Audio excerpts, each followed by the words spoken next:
Welcome in. Fresh takes. Russo and Felice. I am Paul Russo. Next to me. And I'm Nick Felice. Okay, jumped right I was ahead. trying to do something different this episode. I don't blame you. All right. Plenty to get through today. Bit of a packed show. NFL, college football. We officially know where the playoffs stand, bowl schedule, all that fun stuff. MLB hot stove at the winter meetings is taken over. And the week has settled now. Recap the Masked Singer. Yes. Yeah, I'm looking forward to the show. I got some good topics today, so buckle up and let's go. Yeah, let's jump right in. NFL Week 13. And as much as we were dunking on our soccer brothers and sisters, we did have a tie. And, of course, it was between our two teams, the Giants and Washington, 20-20. What'd you think? That damn win, man. 5 yards short. That was straight as that was going in for Graham Gano. But were you thinking it was gonna go in? Part of me kind of thought it was, but then I don't know if it was truly halfway through the flight of the ball, but I definitely was just like, oh, that's short. Yeah. So, it was interesting. It was tough. I kind of figured at least one of the teams would have taken a fourth down shot there in overtime just to kind of see what would happen, but neither team did. Both our predictions were false as well. It's true. That is factually correct, I'd say. So, it was weird. I mean, Washington jumps out early. Giants kind of come thundering back in a way. Both these teams are still punching above their weight class a little bit, I'd say, overall. Are you a believer in Taylor Heineke yet? Look at those numbers right there, man. Yeah, so Great 27 game. For 41, 275 and 2 touchdowns. It's a great game. It's not bad. For our starting quarterback. Yeah. There you go. Now you're doing it. Your other favorite team, Nick, the Detroit Lions. It was my other favorite team. It's your favorite team now. Your other favorite team. I think it's fair to have this discussion. Is Goff better than Stafford? Stafford right now, currently? Well, let me rephrase this. Who's won the trade so far? Clearly the Rams. They just won the Super Bowl. Okay. But they mortgaged off everything for the future-wise Yeah, here. I mean. Because I can tell you who I think I'd rather be right now. Was that a real question, Paul? Yes. Because I can tell you who I'd rather be right now. In this present moment. You are the only person in America that feels that way. I bet you I'm not. I'm not. I'm not saying I'd rather be Jared Goff. I'd rather be on the Lions or rooting for the Lions than the Rams. Why? What do you mean, why? They just won the Super Bowl.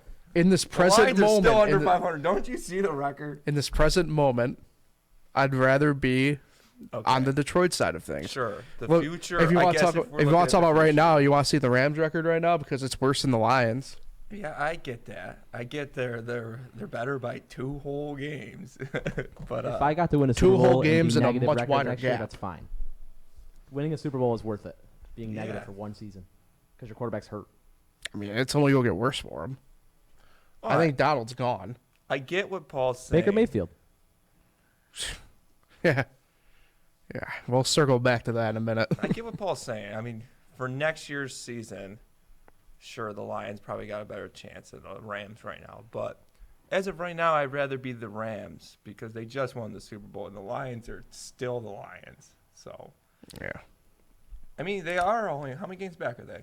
Like a game and a half of Washington for the final playoff spot? Technically. Or Seattle, I think, jumped in. Technically speaking. So, I mean, who knows? But, what was the point of this again? Goff going off. Goff had himself a career game, 31 of 41, 340, and 2 touchdowns. So let's keep in mind, Jared Goff led a team to the Super Bowl before. Right. The Rams. We kind of forget that the Rams, that Super Bowl was so bad. Well, What was it, 10-3 the Patriots beat the Rams that year. It was so bad that we forgot about it. And Jared Goff was the quarterback of that team. So true. He's been to a Super Bowl. He knows what it takes to win. So, It is probably his best game of his career. Maybe I have to go back. I mean, I think he's had better games than that. He's definitely had better games than just 2 touchdowns. But Okay.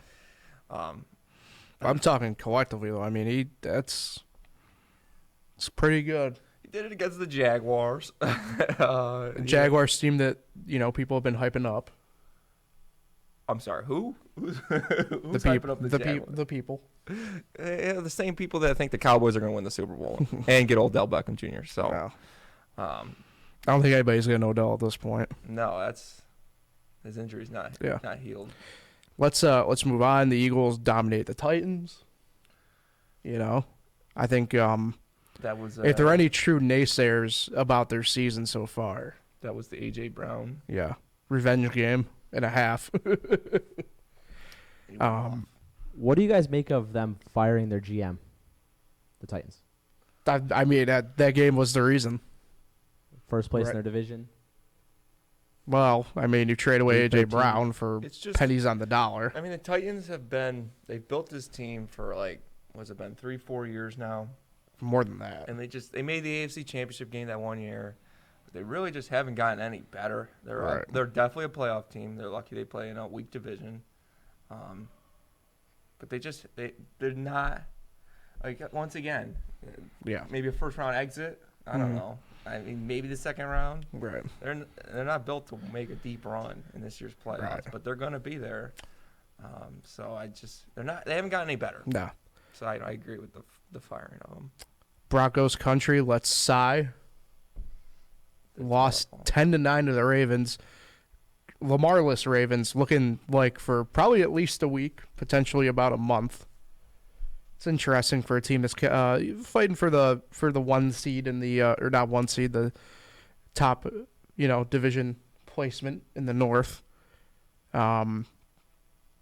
It's tough because Tyler Huntley has obviously one great drive, but other than that, didn't look great by any means.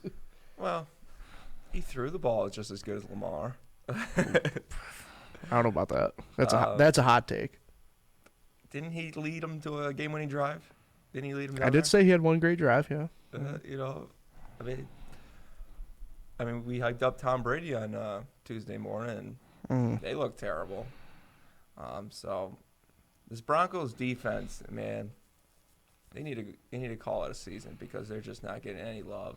No love this year. That team has put in so much work on the defensive side of the ball, but Mr. Russell Wilson and his offense just cannot help them. I mean, they would have such a great record if they just put up 20 points. Mm-hmm. That's it. So Joe Burrow remains. Is it undefeated against the Chiefs? Something nuts like that. I know they've won 3 straight. Right. It could be undefeated. It's the regular season. But he did do in the AFC Championship game last. I mean, that's the point. That's right. That's right. So yeah, I mean, so it's a big deal. I think the Bengals. I think people I don't know if people. Let's talk about these people again. Who are they, by the way? Some people might have wrote them off a little bit early on in the year. What were they, 0-2 or something like that? But no, Jamar Chase is back. T. Higgins proved that he could be a definite number 2. Could potentially be a number 1 for someone else. So Right. No, they're good. They're one of the big threats.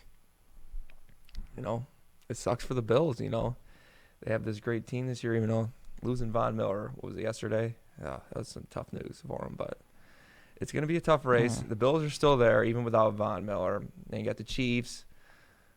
You got the Bengals. You got the Ravens. There's no room for the Titans. I see a first-round exit for the Titans. It's just the AFC is so tough at the top, and it's gonna be a great race to see who is going to come out of this conference.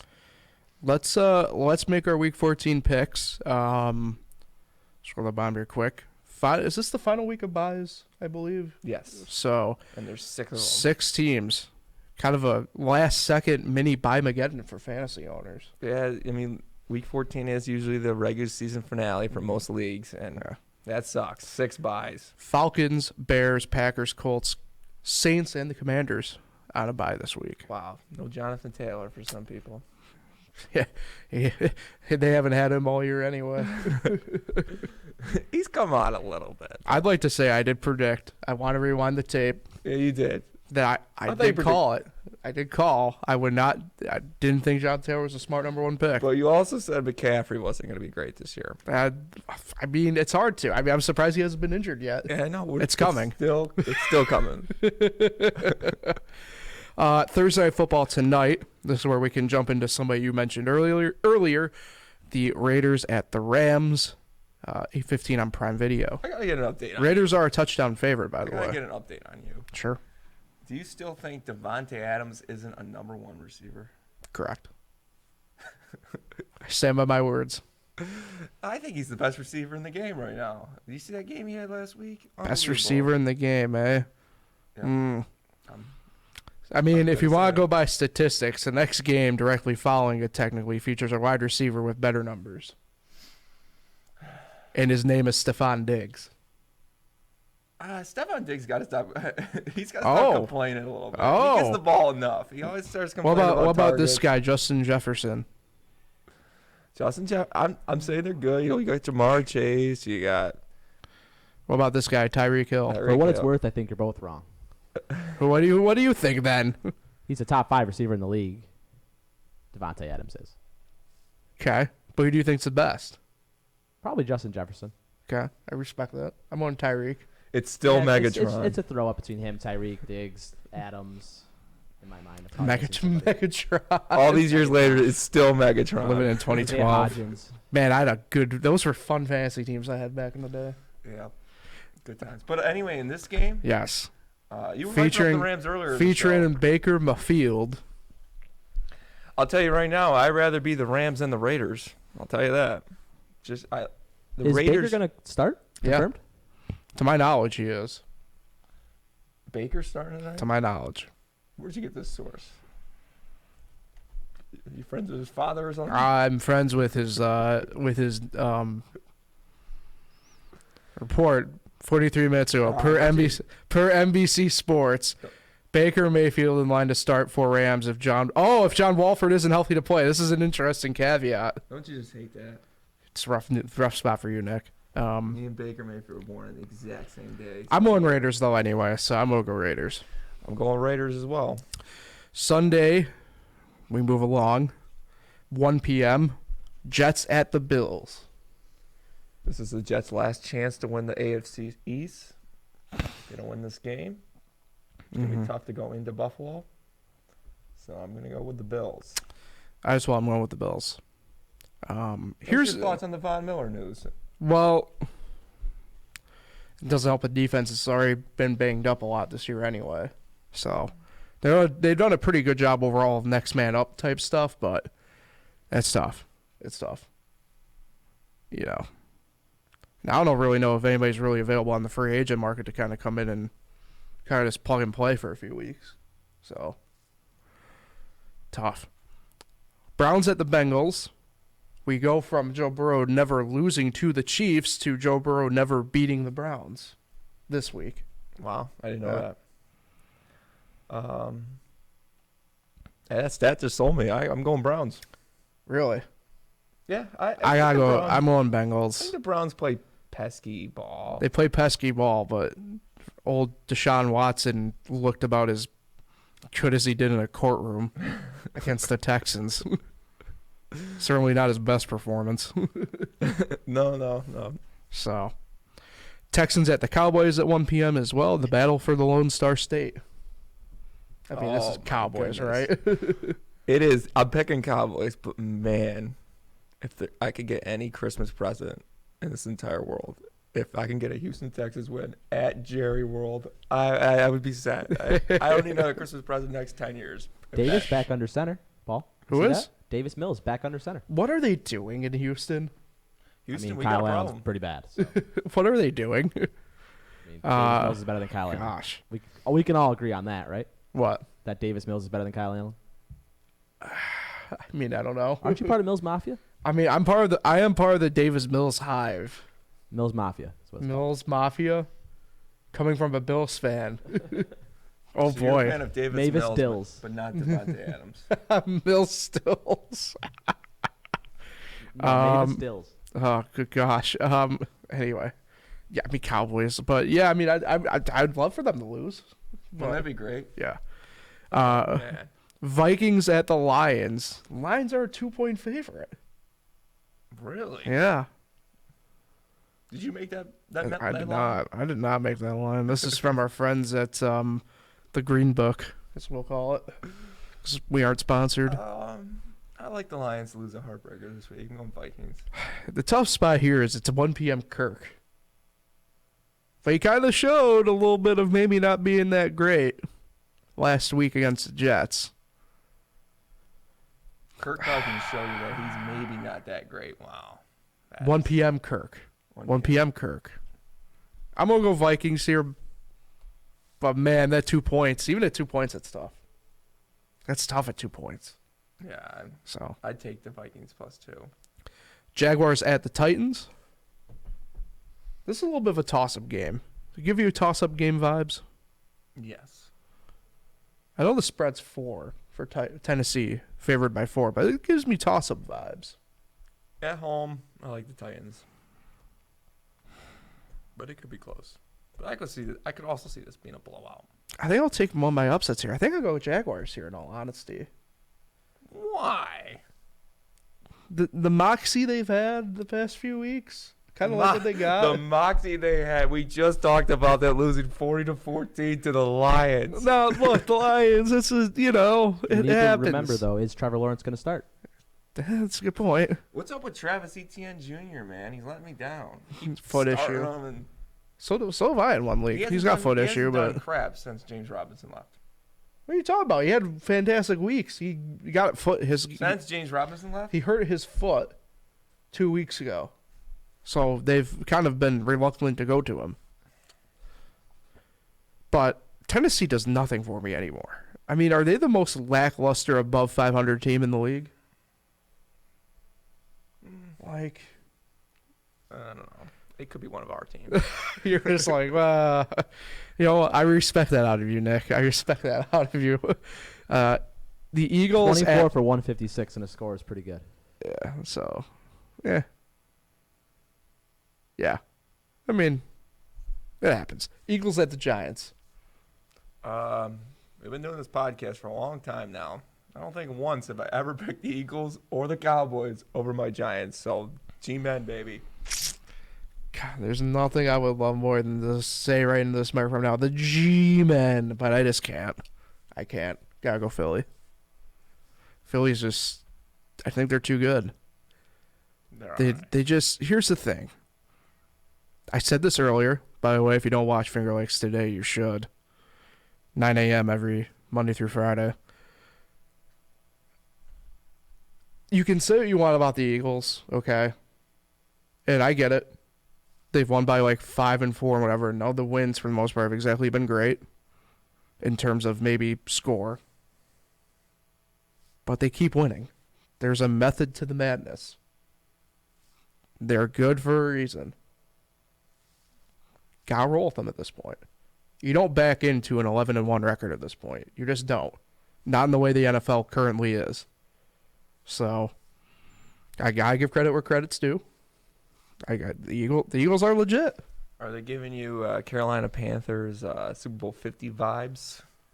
No, No. not quite. Mostly because we have that head coach. So, yeah. That's true. Ravens at the Steelers. Pittsburgh, to note, 2.5-point favorite. I like it. Mike Tomlin has never finished a season under 500, and I don't think this is going to be the year. They are coming. Maybe not for a playoff spot, but they are coming for a 500 record. So I like the Steelers without the Lamar Jackson Ravens. Yeah, I'm with you. Give me Kenny Pickett and the Muth. I think that'll be an interesting game. And the city's vibing right now. Just won the lottery. We're going to get to that in the MLB portion. Jesus. All right. Late window opens with a lone 4:05 kickoff. It's the Chiefs at the Broncos. collectively on 3, everybody. 1, 2, 3. Chiefs. Broncos country, let's ride. Oh, my God, Nate. You are disgusting. So you're telling me, can Patrick Mahomes score 10 points in a game? Yes. And he can, so they're going to win. Because to point that out even further, the Chiefs are 9.5-point favorites. 9.5-point favorites. What do they think the score is going to be? Or 9, apparently, according to that book. I don't know. I don't know what's going on here. I could see 34-10 in that game. 425 Buccaneers at the Niners. Who's the quarterback? Brock Purdy, Mr. Irrelevant. Really? Mm-hmm. For the Niners. Did you see Robert Griffin III said he'd do it? Oh, gosh. I respect it. And I quote, "That would make too much sense." What does he mean by that? I'll find the tweet. Hold on. No. I know what you mean, but what does he mean by the too much sense portion of it? I don't know. I think he was just having fun. Oh, wait, hold on. Is he talking about Kaepernick? Is that who he's talking about? That would be. I thought he was talking about himself in that tweet. Well, I think it's just the Shanahan connection, right? Right. Well, yeah. I like the Niners. I'm on Niners as well, by the way. So, last of the day games, 425, Panthers at the Seahawks. This one's gonna be closer than people think. I'm taking the Fighting Sea Chickens of Seattle. Seattle hasn't really played that great at home this year. Give me the Panthers. Okay. By a game-winning field goal. Sunday night football, Dolphins at the Chargers. Dolphins at the Chargers on Sunday night. The Chargers need a big win. What are they, 6-6? Give me the Chargers under the bright lights. Give me the fish. Although it's tough. I don't think they came back east, but back-to-back West Coast games, that's tough. It's tough. Monday night football, Patriots at the Cardinals. Why on earth? Wait a second. How'd they not flex this game out? I don't know. Oh, gosh. It's a great game. Talk about another game I won't be watching. Yeah, that's terrible. Patriots? I'll go Cardinals. Okay. I don't blame you. That's enough of I that. don't blame you. Ugh. So that take care. They'll wrap up our NFL coverage of the day. We'll transition over to college football, where did the committee finally get it right with the playoff? We have Georgia, we have Michigan, we have TCU, we have Ohio State. I think so. I mean, Alabama does not deserve to be in there. Okay. USC blew their chance, Mm-hmm. and TCU deserves it. You know, Right. even with the one loss, it was a heartbreaking loss too. Right. What not to interrupt. What did you make though of the before you jump any further? What did you make of the premeditated campaigning that Saban was doing while the games were still going on Saturday? He's just this is not normal to him to not be in the college football playoff. Right. I mean, how many times has he made it? I mean, they've been doing this since. I think this is only the second time. This is only the second time they haven't made it. I think so, yeah. Wow. So yeah, he's just he doesn't know what to do with his hands. So it's kind of like that. So I don't know. It's just they don't deserve it though. Who they lose to? They lost to. They lost to LSU. Yep. And they lost to Tennessee. Mm-hmm. And Tennessee came down to earth towards the end. So that's not going to get you in. And these other teams deserved it. Georgia definitely, obviously. Ohio State, Michigan. You can say what you want to say about the Big Ten. They both only had one loss. Or Michigan was undefeated, but and TCU only had one loss. Mm-hmm. It was against Kansas State. The only one you can make a case for is Kansas State, or is TCU missing it because of the loss to Kansas State. But they were going to do anything in their power to not have Michigan, Ohio State playing in the first round. Yeah. You were never going to have Michigan jump No. Georgia, and I don't know. They just were not going to put them against each other in the first round. So Now, obviously, with that in mind, the bowl games are set and ready to go as well. yeah, this is my Now we won't do favorite. we won't do picks right now or anything like that because they don't start until next Friday. But let's take a look at a couple, just in particular. For instance, I do want to shout out the first bowl game of the year, which is the Homelanders Bahamas Bowl. Mahalo, Miami of Ohio versus UAB. So they'll get things going next Friday. Should be interesting stuff there. Scroll down a little bit here. Now, any other time I probably wouldn't highlight this game, but there's an interesting history fact I'm going to quiz you guys on here really quick with this game. The SRS Distribution Las Vegas Bowl is Florida against Oregon State. Okay? When was the last time Florida played in the Pacific time zone? 2007. I Okay, don't know. 2007. Nate? I'd purely be guessing, so 2010. Go ahead. Just fire it a year. 1984. Nate, you're actually surprisingly close. 1983. Oh, wow. They played USC in the regular season out at the Coliseum and tied. So Florida has not played in the Pacific time zone since then. This is their first time, I believe. It's wild. Wow. Especially given you think about the success that they had in our lifetimes a little bit as well. Kind of nuts.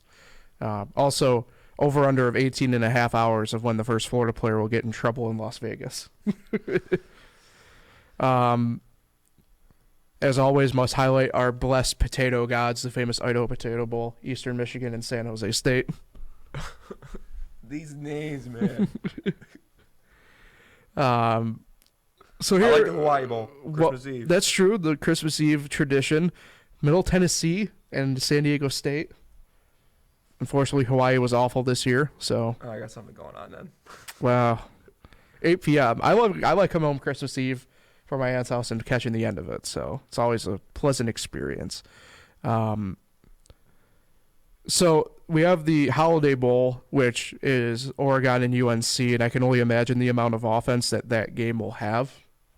Also, it's at Petco Park this year. Kind of wild. We have another bowl game in a baseball stadium. Well, we know which one came first. Yeah, I guess we technically do in this recent round of things. Bad boy. Bowlers Pinstripe Bowl, Syracuse, Minnesota. So we know where Syracuse is going. Barring any shift in plans, I will be there for that game. Looking forward to it. So should be interesting there. What are your thoughts? I know Syracuse was pretty much pinned ahead to the Pinstripe Bowl. So I mean, they are the Pinstripe Bowl representative. I mean, how many times they played in this bowl? their third time. Third time they played Notre Dame that one year. Yep. Oh man, the Pinstripe Bowl. Really, I would have guessed like 5 or 6 times they played in this. But haven't really caught a Minnesota game this year. I'm gonna assume They run the ball a lot. They got a really good running back in Ibrahim. Ibrahim Moises. No, that's his last name. Don't know if he'll play though because he's projected in the NFL draft if he goes. So, not sure if he'll play. He might hold out or back out rather. Notre Dame in the Gator Bowl against South Carolina should be a really good one as well. How you feeling for that matchup? Preliminary early on here. I mean, this game's not for another 2, actually really 3 weeks. Is the South Carolina quarterback playing? Yep, he should be. That's what I always worry about in these bowl games. It isn't the playoff. It's like, who's even going to be playing? Is Sean Tucker playing? As far as I know. I don't know. It's nice, you get to play it. It used to be a PCS Bowl, right? The Gator Bowl. Way back in the day, yeah.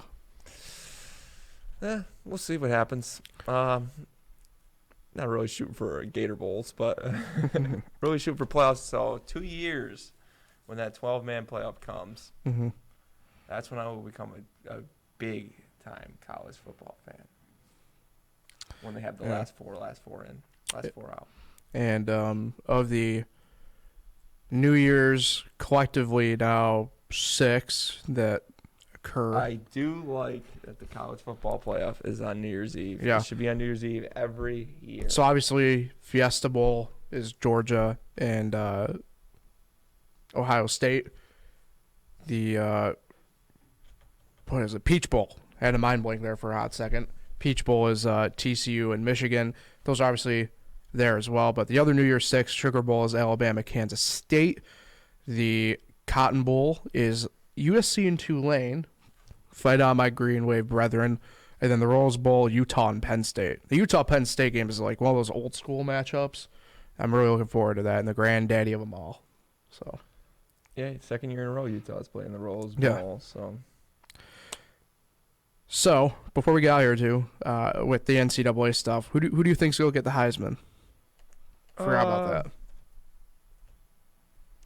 Probably.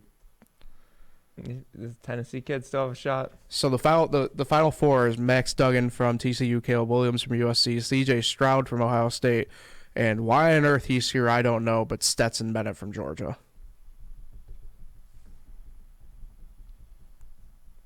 Personally, I'd give it to Max Duggan, but I don't make the rules. Maybe C.J. Stroud.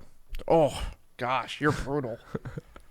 Yeesh. If he wins a national title, is it before though? No, Heisman gets announced this weekend. Isn't Caleb Williams pretty much a slam dunk to win it? From what I've seen. Yeah, but there's a lot of Max Duggan hopeful out there, so who knows. Let's transition over to the MLB and the hot stove.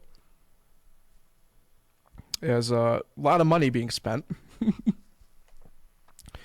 So, Aaron Judge obviously recently has highlighted the signings, re-signing with the Yankees, 9-year deal, average year, salary of $40 million, it's $360 million, but kind of before that, right? DeGrom and Verlander. DeGrom heads to Texas. Verlander comes north to the Mets. Yep. I do want to highlight, your Pirates got in on the action a little bit with Carlos Santana. They were in on Kyle Gibson as well before he signed with Baltimore. So, but we got Vince Velasquez. Mm-hmm. Yes, it'll be okay.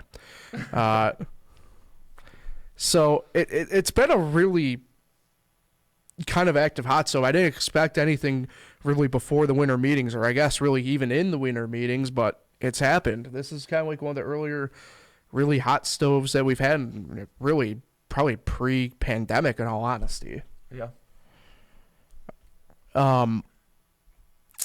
Couple other, I guess, Josh Bell, signed with Cleveland. That ended up going under the radar past couple of days. Josh Bell to Cleveland. They're going forward a little bit here. The Red Sox have made some moves. Kenley Jansen yesterday. Chris Martin day before. Yoli Rodriguez last week. But they go out and they get Yoshida from Japan overnight. Excuse me, kind of in a way. But the I guess the main downside of that is they lowballed Xander Bogaerts, and now he signs an 11-year deal with San Diego in the overnight hours as well. I saw that late last night.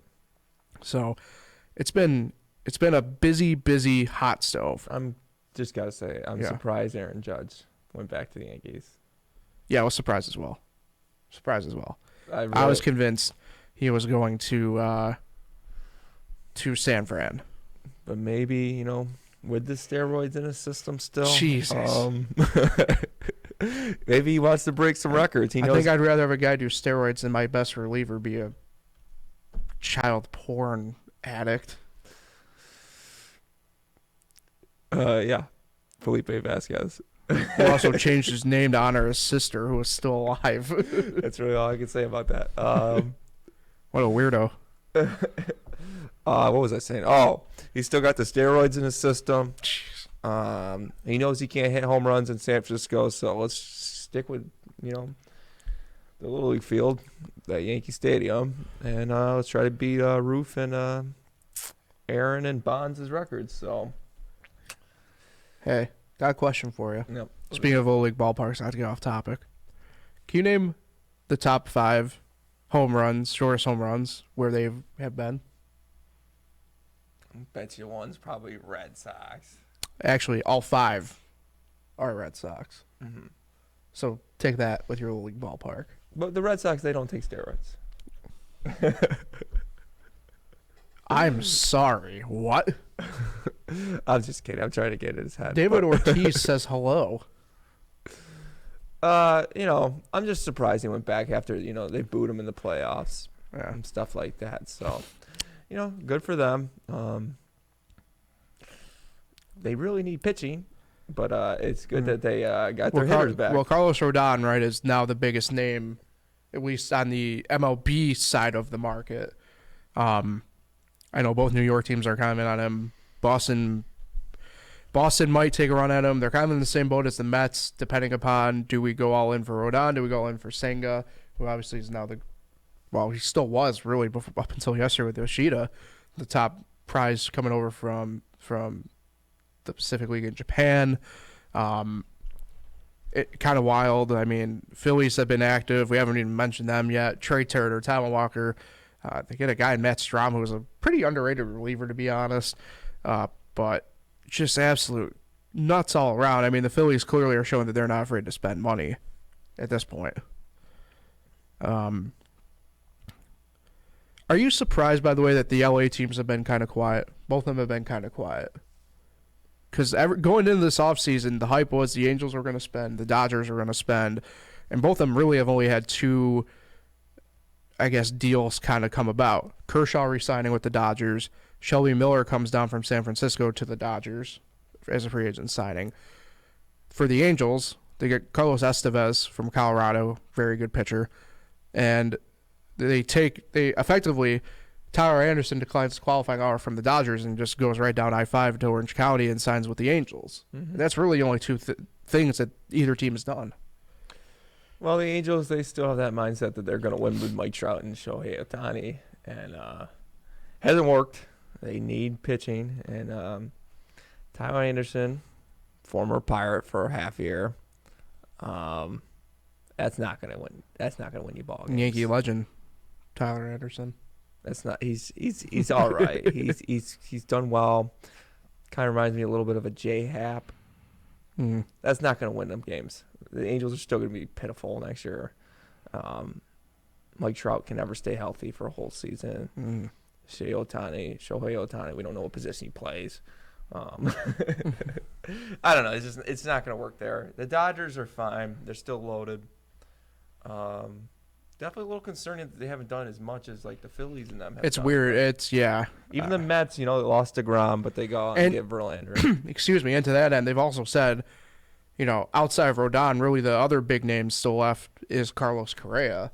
They've outright said they're not going to sign Carlos Correa. Who said that? Dodgers? Yeah. The Dodgers literally came out yesterday. Their GM said, because our fans would not want it, we're just not going to go bother pursuing it. Mm-hmm. Which to me is kind of crazy, to be honest. But, I mean, whatever. But, yeah, I mean, where do you see Correa kind of signing at this point? Because Bogarts is signed. Turner's signed. Really, the only person left, I guess, in competition with him is Dansby Swanson. And we haven't heard much on him. I'm guessing he's probably just kind of waiting to see how everything kind of plays out, even though that could become a little bit of a detriment because he probably was the fourth out of the four of them anyway, in a way. And, man, he's probably leaving some money on the table if he hasn't gone somewhere yet, I'd imagine. Maybe we'll go back to the Diamondbacks. It's true. Team who originally drafted him.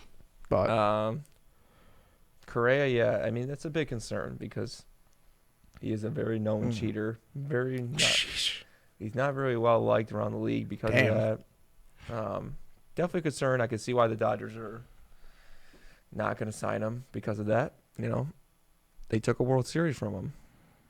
Mm. So, people don't forget those type of things. So, Right. So it's just, I can see why he has not signed yet. He's definitely not going back to Minnesota. I think that was just like a stop to prove himself that he can still play in this league kind of thing.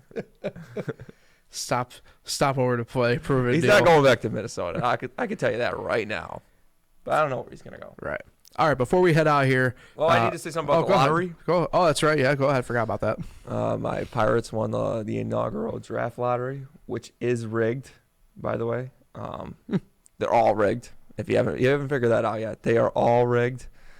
The NBA lottery is definitely rigged. There's no way the Lakers move up every single year and then to get all these prospects and then trade them for Anthony Davis to a guy who's friends with LeBron James. So that's rigged. The NHL lottery is also rigged. The year the Devils and the Rangers, some of the bigger markets, moving up to the top of the draft. And now the MLB draft lottery is also rigged because Rob Manfred, your buddy, Rob Manfred, is buddies with all the owners around the league, especially owners that do not spend money like the Pirates. And they think letting us win the lottery, which I'm all right with, they think letting us win the lottery is going to keep the fans happy, and that's just not going to work. So it's definitely rigged, especially it just came out that Brian Reynolds wants out. You know, it's rigged. They gave it to the Pirates to keep the fans happy, even though the fans are not stupid. So just want to say that all draft lotteries are rigged. Okay. All right. Let's before we well, I mean, we know what one was for sure rigged in the 80s. Let's before we get out here, do need to discuss Masked Singer here quick. Season 8 wraps up. Interesting season. If you haven't watched yet, that's on you. I'm not doing a spoiler alert. The Harp wins. Amber Riley. Runner-up was Wilson Phillips as the Lambs. Third place was Nikki Glazer as Snowstorm. She did really great. She was pretty good. Yeah. So what did you make, I guess, of the season as a whole? Because, like, we've been asking for change with this show for the past few seasons. They finally do make a change, and I think it was in the right direction. I just don't think, and it's something that we kind of talked about, not on the podcast, but it's one that we agree we probably wouldn't have done, where they kind of did this weird group thing. And then, for example, you know, Amber Riley as a Harp, she was in round 1 of this, and she was off for, not on the show pretty much for really borderline month and a half, 2 months almost, until we saw her again. Yeah, I didn't really care for the format. Yeah. I think it's just way too many people. Mm-hmm. I did like the concept of it. I think there's something to be had there because, like I said, we've been asking for some sort of change. The past few seasons have not been really what we were kind of expecting out of it, the way they kind of started, right? They tried messing around with these weird, like, head-to-heads and stuff like that, and this last season they did, like, that team thing that didn't make any sense either. The because team was stupid. Yeah. That was the worst idea I ever had. I think they tried to go back to some sort of combo of what they had originally to what they were doing in between the originality and last season, and I really do like the concept of it. It's just that I don't think, like I said, I would have it where you have really that first group, and in that first group, you know, you had William Shatner as the Knight, Eric Idle as the Hedgehog, and the Hummingbird as Chris Kirkpatrick. You had them out for so long, right? And then they kind of, you know how they do like that wrap up thing. They came back a little bit, but like, if it wasn't for the fact that like they show that these guys are afterthoughts. I mean, the Harp was borderline an afterthought to me until the finale, really, to be honest. Yeah. And I don't think having that is the best way to kind of go about it. And I think we need more singers. As much as I like to see the actors and the athletes on it. Well, that's another thing I want to bring up. You can continue your thought. But yeah, it's honestly the singing was pretty bad this year. Yeah, because they're not singers. Well, the wild part about that too is I'm gonna run through the list of actual like singers here that were eliminated well before the final. So obviously Chris Kirkpatrick mentioned him, right, and he was in sync. Montel Jordan was eliminated the second weekend, right? Too early. Yes. Gloria Gaynor, one of the queens of not only R&B but disco and that, right? She was gone early. Kat Graham, Joey Lawrence, gone early. George Clinton, gone not quite as early, but you know, early for how he was in. Right, and the fact you had people like Jericho go for a while. The way, Le'Veon Bell. Yeah, Le'Veon Bell, but he was out first day pretty square away. But you know, like Adam Carolla, he was in there. You mentioned Jericho, and I don't think either one of us are exactly bashing, right? these people are coming out. I mean, like Nikki Glaser came out and was phenomenal, I thought. I did not think it was her. No, I didn't because either. Of the voice. Man, she can sing though. Yeah. So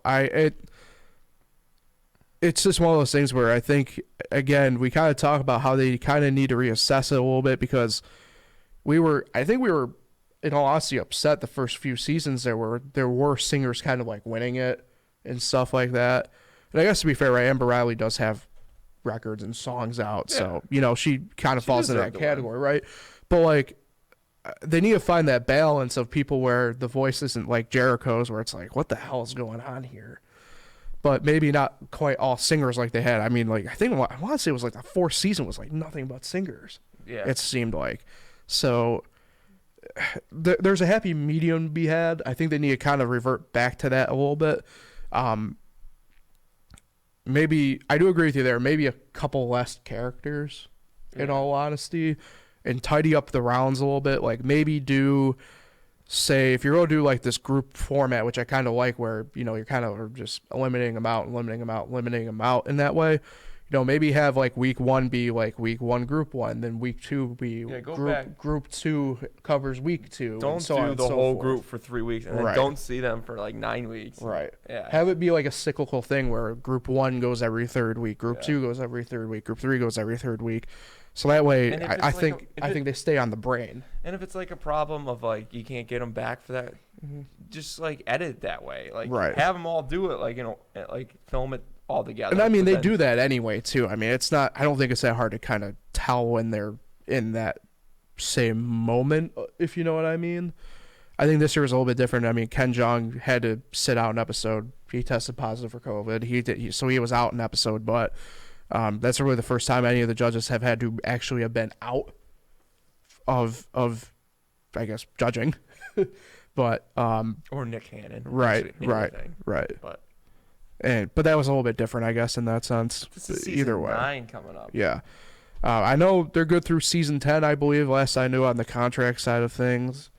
Well, think about it, it's a very good family show. And I'm guessing the way they usually do this, right? Once in the spring, once in the fall. So I'm guessing, I haven't seen anything. I'd guess though about Super Bowl-ish time is when we'll see Masked Singer pop up again for season 9. No Tom Brady. Everybody thought that we'd have Brady this time around, but actually, be fair, well, no, we had a few different athletes, but the only football player was Le'Veon Bell. So, and I didn't think he was actually that bad. No. Definitely, maybe not advanced to finals good, but kind of caught me off guard that he was one of the first people out in that second group. So yeah, he did all right. All right, so that'll take care of Fresh Takes for today. Appreciate everybody for tuning in. Nick, who are you shouting out today?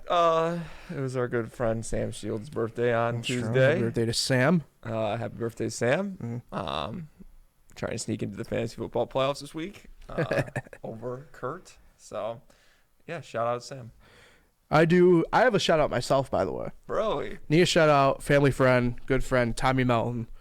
Hooked me up with a nice little gift, signed Bubba hero card and stuff like that. So, Tommy, appreciate it. He's a fellow Bolts fan. He lives down in Tampa. Actually works the games every now and then as an usher at Amalie Arena. So hopefully our boys can kind of get the defense figured out a little bit. But either way, Nate, appreciate you as always behind the scenes. He's giving the thumbs up for those at home. I thought he fell asleep over there. No. Every now and then when he gets quiet like that, you never know. But, by the way, forgot to mention, Nate, you can make your voice known on this a little bit. We'll be back inside a gymnasium tomorrow night. Nice. Yeah, the return. So, Penn Yan at Waterloo, boys. Looking forward to that, 7:30. Nick, are you anywhere this weekend? Yeah, where are you at? Do you know? Or Hobart Hockey. Nice. Number 1 team in the nation. Yeah, number 1 team in the Undefeated, nation. never lost. On Saturday. Mark Taylor does a great job with that program. Who they got Saturday? Trinity. Never heard of it. We will be at the Geneva boys basketball game. Was it Wayne Geneva tomorrow? I will not be there, but Pete. Yeah. All right. Waterloo, 1-1, almost beat Candidate. What was it last night? 2 nights ago. 2 nights ago. Yeah, Trinity, you're correct. So, All right. Saturday, 4 p.m. looking forward to all that stuff this weekend. At the Cooler. At the Cooler. It's an interesting name. But It is cool in there. hey, if you're by Seneca Falls or near Seneca Falls or in Seneca Falls, enjoy this weekend. Wonderful Life weekend. Good luck to those who are Paul in. is running. I'm not running the planning on winning 5K. it I'm this not. year? I'm not running in the 5K, but I will be out with a camera for us here at FL1. So if you see me, get excited. Give us, some I'm a little worried that you're going to trip me, though, trip. with the camera. I didn't trip last year. You No, trip me, I'm saying. Oh, I'm not going to trip you, Nate. You do that on your own, probably. That's a good point. So anyway, Nate, appreciate it always behind the scenes over there. Fresh Takes can catch us anytime on Fingers One, YouTube, Spotify. Be live again next week. Predict some bowl games, predict some football games, anything else that may happen in between. Until then, have a fantastic weekend, everybody.